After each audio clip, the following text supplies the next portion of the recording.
ధృతరాష్ట్రవచ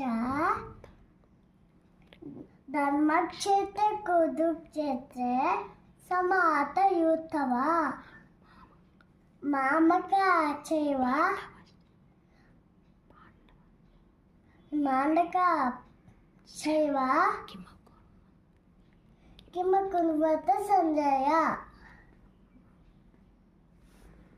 ధృతరాష్ట్రుడు పలికాడు,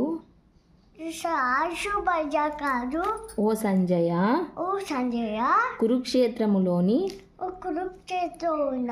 ధర్మక్షేత్రంలో నా తనయులు పాండుతనయులు యుద్ధము చేయగోరి సవారై